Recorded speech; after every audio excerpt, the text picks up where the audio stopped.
अस्सलाम वालेकुम क्लास। आज हम 9th क्लास की biology chapter 2 solving a biological problem उसका हम टॉपिक डिस्कस कर रहे हैं, बायोलॉजिकल मेथड।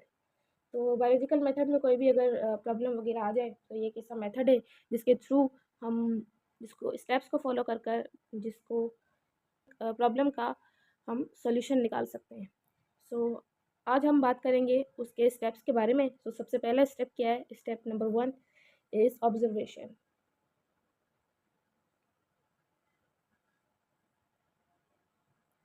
सो नंबर 1 है observation.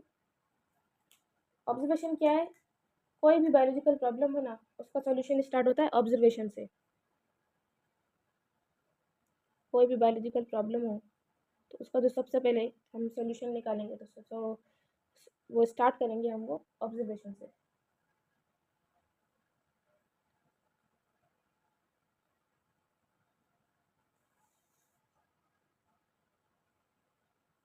The solution of biological problem. कोई भी बायोलॉजिकल प्रॉब्लम हो उसका सॉल्यूशन निकालना अगर हम शुरू करें, स्टार्ट करें तो स्टार्ट होगी विथ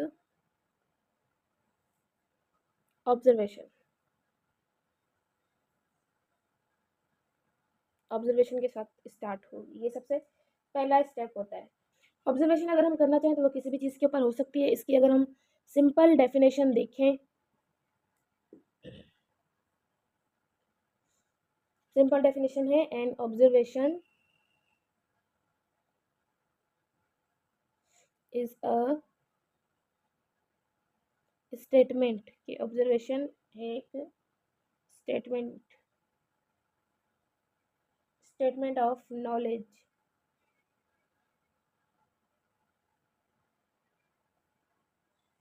गेन थ्रू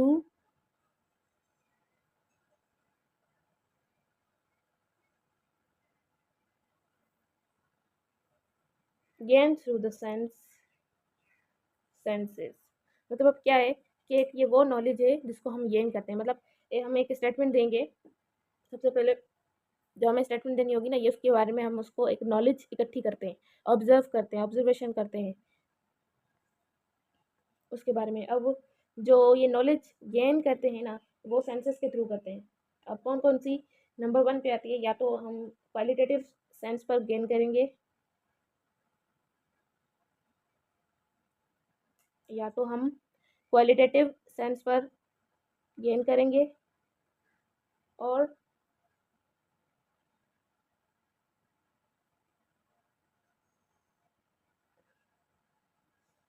या तो हम through the uses of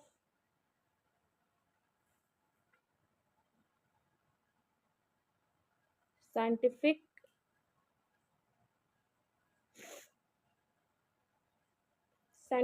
equipment, या तो सेंसेस के थ्रू अगर हम गेन करेंगे तो वो होगा क्वालिटेटिव ऑब्जर्वेशन। ठीक है, अगर हम साइंटिफिक इक्विपमेंट्स अगर हम यूज़ करेंगे, ठीक है, कोई भी साइंटिफिक इक्विपमेंट अगर हमने यूज़ कर लिया तो फिर वो बन जाएगा क्वांटिटेटिव क्वांटिटेटिव ऑब्जर्वेशन। फिर वो बन जाएगी क्वांटिटेटिव ऑब्जर्वेशन। तो अब सिंपल बात है कि ऑब्जर्वेशन में हम नॉलेज गेन करते हैं। ठीक है, जो भी हमें स्टेटमेंट देनी होती है उसके बारे में हम नॉलेज इकट्ठी करते हैं। ठीक है, नॉलेज गेन करते हैं कि क्यों हुआ, कैसे हुआ, किस लिए हुआ, ये सारा सब कुछ नॉलेज लेते हैं। अब नॉलेज हम ले सकते हैं दो तरह की सेंसेस पर। ठीक है, दो तरह के तरीकों पर। अगर हम सेंस के थ्रू देखेंगे, जो हमारे सेंस है, ठीक है, उनके थ्रू अगर हम देखेंगे तो वो क्वालिटेटिव हो जाएगी। और अगर हम साइंटिफिक इक्विपमेंट्स यूज़ करेंगे तो फिर वो क्या हो जाएगी, वो क्वान्टिटेटिव ऑब्जर्वेशन हो जाएगी।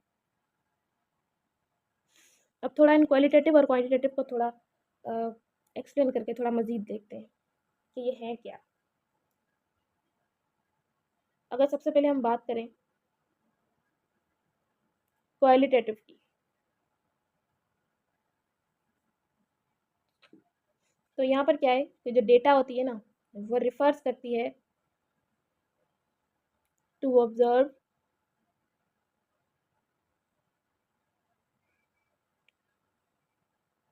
Using 5 senses.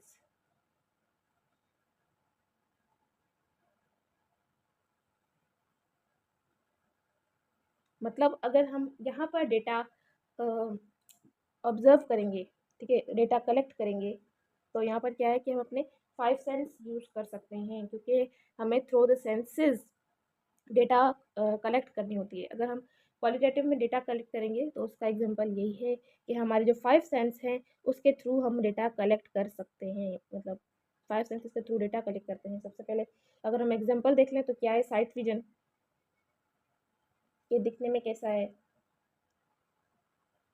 ठीक है। हेयरिंग, उसके बारे में सुनना, हेयरिंग के थ्रू अगर हम देख सकते हैं, ठीक है। टेस्टिस, चक्कर, ठीक है। टच, टच करके या उसकी स्मेल के थ्रू। तो ये हमारे 5 सेंस हैं, इनके थ्रू हम डेटा कलेक्ट करेंगे, ठीक है। ये हो गया क्वालिटेटिव में। अब देखते हैं क्वांटिटेटिव में।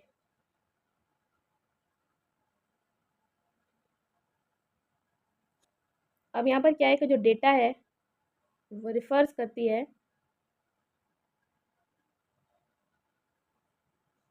Measurable observation,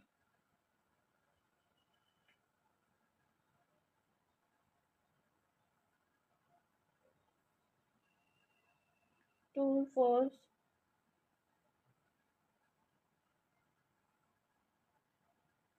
quantitative data include. अब इसमें क्या है, जो क्वांटिटेटिव है ना, इसमें जो डेटा रिफर होता है, मतलब डेटा हम कलेक्ट करते हैं वो करते हैं मेजरेबल ऑब्जर्वेशन से, मतलब माप करके। मेजरेबल सबको पता है, माप वगैरह करना किसी चीज़ के बारे में, ठीक है। मेजरेबल ऑब्जर्वेशन के थ्रू हम देखते हैं, ठीक है, कहाँ है, कितनी है, किस वजह से है, ये सब कुछ वहाँ पर जो डेटा कलेक्ट की जाती है उसके अंदर हम साइंटिफिक इक्विपमेंट्स वगैरह हम यूज़ कर लेते हैं। सो ये हो गया क्वालिटेटिव एंड क्वांटिटेटिव। इसका अगर हम ऑब्जर्वेशन का बेस्ट एग्जांपल देखें, अब क्या हुआ था कि इन 1880 में, 1880 में एक फ्रेंच फिजिशियन थे, एक फ्रेंच फिजिशियन थे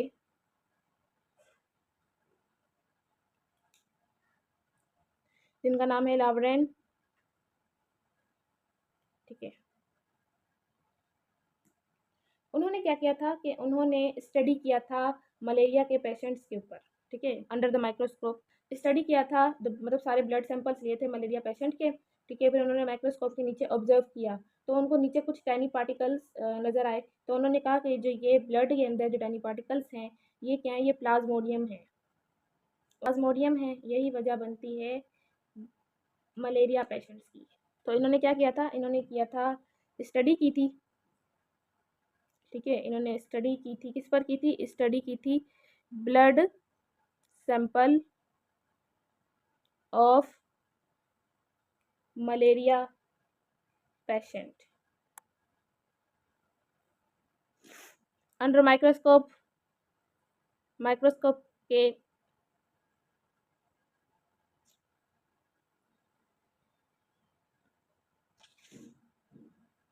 तो उन्होंने ब्लड सैंपल लिए थे मलेरिया पेशेंट्स के और उसको अंडर द माइक्रोस्कोप उसको स्टडी किया। जब स्टडी किया तो उनको क्या ऑब्जर्व हुआ, उनको ऑब्जर्व हुआ कुछ tiny particles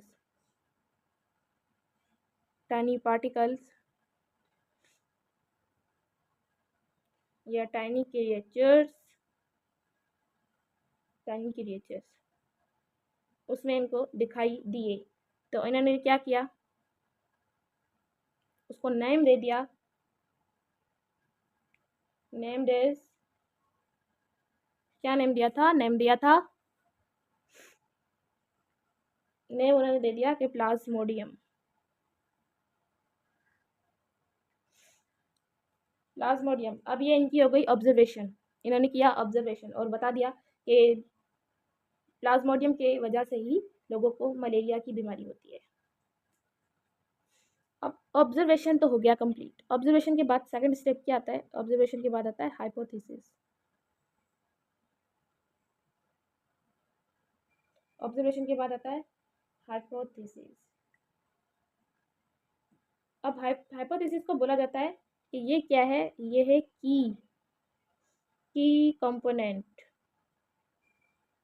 key component of the scientific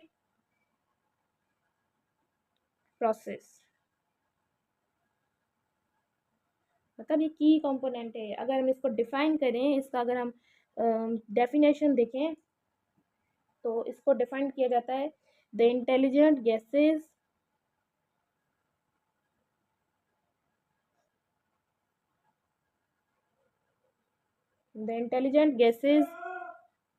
made by a scientific made by a scientist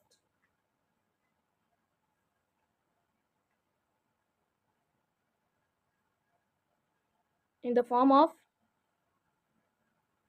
statement। ये साइंसदान क्या हैं, ये एक अपना इंटेलिजेंट गेस देंगे, जिसको हम आसान लफ्ज़ों में अगर हम बोलें तो वो तुक्का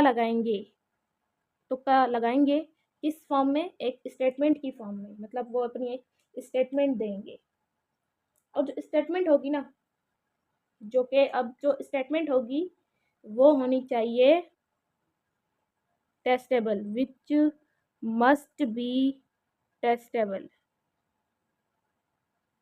ऐसी हो जो कि हम टेस्ट ज़रूर कर सकें, ठीक है। इसमें एग्जाम मलेरिया के केस में एक इंटेलिजेंट गैस दिया गया था। ऑब्जर्वेशन के बाद क्या दिया था कि प्लाज्मोडियम, उन्होंने अपनी तरफ से एक इंटेलिजेंट गैस दिया था कि Plasmodium is the cause of malaria. ये उन्होंने अपना स्टेटमेंट दे दिया था कि प्लाज्मोडियम की वजह से ही मलेरिया हो रहा है। तो ये हो गया हाइपोथेसिस। उसके बाद हम बात करेंगे रीजनिंग की।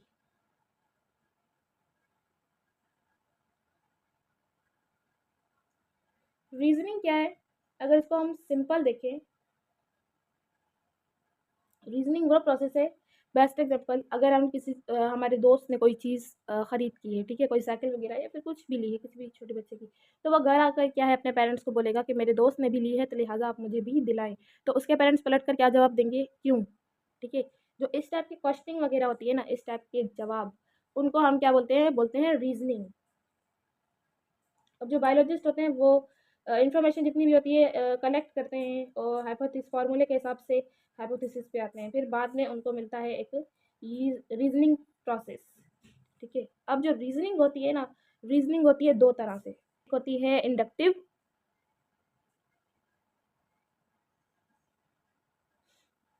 एक होती है इंडक्टिव रीजनिंग और एक होती है डिडक्टिव रीजनिंग।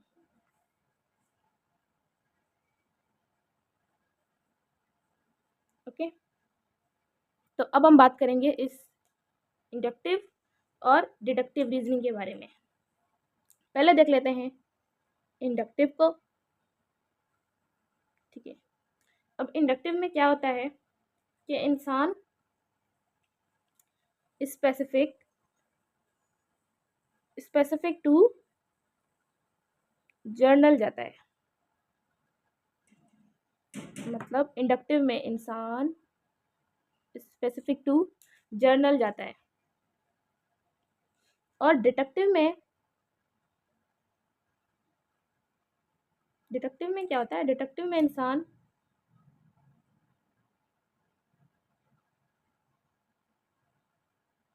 उल्टा हो जाता है। डिडक्टिव में आप जाओगे जर्नल टू स्पेसिफिक। अब यहाँ पर ज़्यादातर जो प्रॉब्लम्स में जो रीजनिंग चलती है ना, वो इंडक्टिव नहीं चलती, इंडक्टिव फेल हो जाती है, ज़्यादातर डिडक्टिव चलती है, ठीक है। तो अब इनके एग्जांपल्स देखें। तो एग्जांपल्स क्या है, अगर आपने मलेरिया का एक पेशेंट का ब्लड सैंपल्स निकाला है, ठीक है, उसको आपने अंडर द माइक्रोस्कोप चेक किया, उसको आप अंडर द माइक्रोस्कोप चेक करोगे तो आपको क्या होगा कि एक पेशेंट को भी, अगर आप एक पेशेंट है उसको भी आपको उसके ब्लड सैंपल में भी आपको मलेरिया का पार्टिकल्स दिखाई दिए, प्लाज्मोडियम दिखाई दिया। फिर आपने दूसरे पेशेंट का उठाया ब्लड सैंपल, उसमें भी आपको प्लाज्मोडियम दिखाई दिया। फिर आपने थर्ड पर्सन का उठाया, उसमें भी आपको ये ब्लड सैंपल दिखाई दिया। तो अभी अलग अलग आपने पेशेंट्स के ब्लड सैंपल उठाए, उनको चेक किया और उसको आपको दिखाई दिया कि हाँ भाई जो अब मलेरिया है वो प्लाज्मोडियम के थ्रू ही हो रहा है, क्योंकि इन सारे पेशेंट्स के अंदर प्लाज्मोडियम उनके ब्लड के अंदर प्लाज्मोडियम है। तो फिर ये क्या है, ये आप स्पेसिफिक टू जर्नल चले गए कि इसी के सबब ही मलेरिया होता है, इस प्लाज्मोडियम के थ्रू ही मलेरिया है। अब ये क्या है, आपने स्पेसिफिक टू जर्नल चले गए, ये एक कॉमन बात हो गई कि सारे के सारे पेशेंट्स के अंदर आपको एक मलेरिया का सैंपल दिख रहा है, ठीक है, मतलब प्लाज्मोडियम उनके ब्लड में आपको दिख रहा है, तो अभी सबके पास ये है, तो फिर आप एक स्पेसिफिक टू जर्नल चले गए कि हाँ भाई आप ये जो मलेरिया की बीमारी है ये है ही प्लाज्मोडियम की वजह से। अब क्या है कि जर्नल टू स्पेसिफिक उसमें क्या होगा कि अगर आपको कोई एक साइंसदान है जैसे कि रॉबर्ट हुक, उन्होंने बताया था कि उन्होंने प्लांट्स के ऊपर एक एक्सपेरिमेंट किया कि जो प्लांट्स हैं वो बने हुए होते हैं सेल के साथ, ठीक है, प्लांट्स बने हुए हैं सेल के साथ, उन्होंने ये बोला। फिर एक दूसरा साइंसदान आए, उसने भी यही बताया कि भाई एनिमल्स जो हैं वो भी बने हुए हैं सेल्स के साथ। और फिर तीसरा आकर ये बोल दे कि प्लांट्स और एनिमल्स जो हैं ये लिविंग ऑर्गेनिजम्स हैं। क्या है, ये लिविंग ऑर्गेनिजम्स है, अगर वो ये बता दें तो ये क्या है, एक किस्म से ये हम जर्नल से स्पेसिफिक चले गए। हम सिंपल ही बोल देंगे plants and animals are living organisms, simple. अगर हम यही सिंपल बोल दें कि plants and animals are living organisms हैं, उनके पास सेल्स भी हैं, ये सब कुछ, ये सारी बात उसी में ही आ गई। तो ये क्या है, हम जर्नल टू स्पेसिफिक चले गए, ये चले गए हम जर्नल टू स्पेसिफिक। इसी तरह से हम इनकी थोड़ी सी डेफिनेशंस वगैरह देख लेते हैं। अब क्या होता है इंडक्टिव में आता है वही चीज़ें, मूव्स फ्रॉम, क्या है, स्पेसिफिक टू जर्नल। आप कहाँ जाओगे, स्पेसिफिक टू जर्नल, इसमें भी वही बात कर रहे हैं।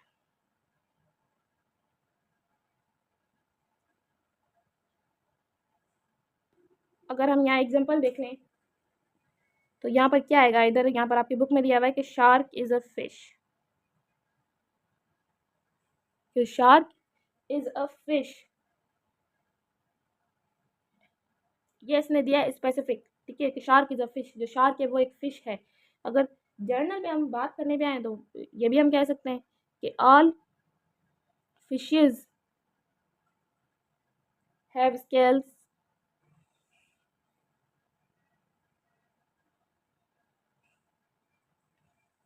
all fishes have scales, therefore shark also have scales। हम ये भी बोल सकते हैं कि शार्क एक मछली है, और फिर दूसरी स्टेटमेंट ये हम स्पेसिफिक स्टेटमेंट देंगे, और जब जर्नल में जाएंगे तो हम ये भी बोल सकते हैं कि सारी मछलियों के पास उनके स्किन पर स्केल्स होते हैं, तो उसकी वजह से शार्क के पास भी स्केल्स हैं। नेक्स्ट आता है डिडक्टिव। अगर हम डिडक्टिव की बात करें, अगर हम बात करें डिडक्टिव की, तो डिडक्टिव में क्या होगा, हम जनरल टू स्पेसिफिक जाएंगे, जर्नल टू स्पेसिफिक जाएंगे। अगर यहाँ पर, अच्छा, ये जो स्टेटमेंट होती है ना, ये बेस्ड करती है इफ़ एंड देन। ये जो स्टेटमेंट है ये बेस्ड करती है, ठीक है, इसका जो बेस्ड है, बेस्ड क्या है, इफ़ एंड देन स्टेटमेंट, इसको हम बोलते हैं if and then,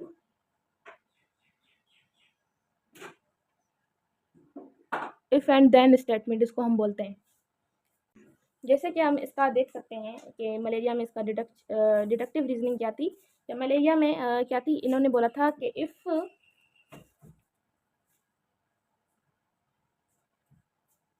if plasmodium is the cause of malaria, then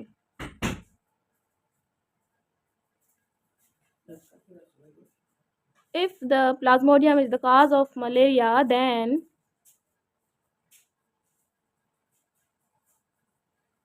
all the malaria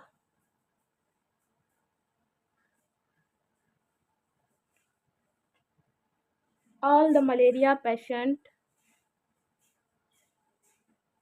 should have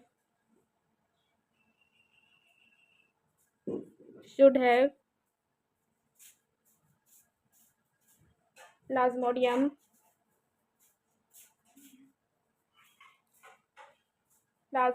in their blood.